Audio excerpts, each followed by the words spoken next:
مواقف خطرة اتعرضت ليها في أمريكا. هتكلم عن بعض المواقف اللي أنا عشرتها وشفتها بنفسي في أمريكا في عدة حلقات، أتمنى أن هي تكون مفيدة للجميع.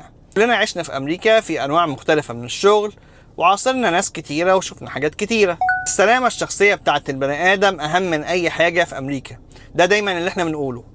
اول ما اشتغلت في المطعم اللي اشتغلت فيه لما جيت امريكا، صاحب المطعم راجل افغاني، راجل محترم، راجل كويس، راجل طيب. الراجل قال لي لو جاء حد عايز يسرق قول له اتفضل، عايز يفتح الريجستر قول له اتفضل، ما تتكلمش معاه وما تقولوش اي حاجه، سلامتك اهم من الفلوس. وده مربط الفرس الحقيقي ناس كتيره ما بتاخدش بالها منه. انا اتعرضت لمواقف مختلفه خصوصا في شغلي في اوبر. احد الايام من سنين طبعا فاتت جات لي شغلانه اكس ال. كانت الشغلانه جايه من لفت، خدت الشغلانه ورحت لقيت الشباب ركبوا العربيه. بعد كده الشباب كانوا عايزين يدخنوا، قلت لهم لا، وبعد كده شفت اسلحه وحاجات كده، فاضطريت ان انا اعمل لهم اللي هم عايزينه، انه اخليهم يدخنوا في العربيه، وطبعا ده ممنوع وده خطر. وقعدوا يضيفوا ستاب ورا ستاب ورا ستاب ورا ستاب، ويقفوا هنا ويعملوا هنا لغايه لما قدرت اخلع منهم. خلعت باعجوبه. لما روحت البيت ما كنتش مصدق ان انا شفت مراتي وعيالي تاني. القصص ديت كتيره.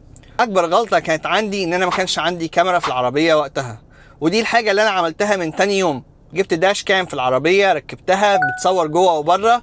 الداش كام ديت ريحتني لحد كبير، وخلت ناس كتيره تخلي بالها وتبقى شايفه هي بتعمل ايه. المقاوحه او اي حاجه مع ناس زي كده قد تكلفك حياتك. والقصص ديت يعني مشهوره في نيويورك وفي حتت كتيره يعني على فكره. النهارده التطبيقات ديت بقى فيها مميزات اكتر، ان لما تلاقي الرحله اتاخرت في حته ولا حاجه، التطبيق ممكن يساعدك ان انت تطلب الشرطه بسهوله.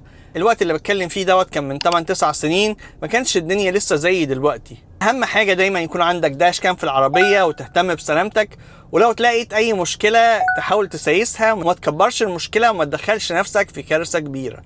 ربنا يسلم الجميع. تحياتي للجميع. لؤي العاصي من نيوجيرسي، مع السلامه.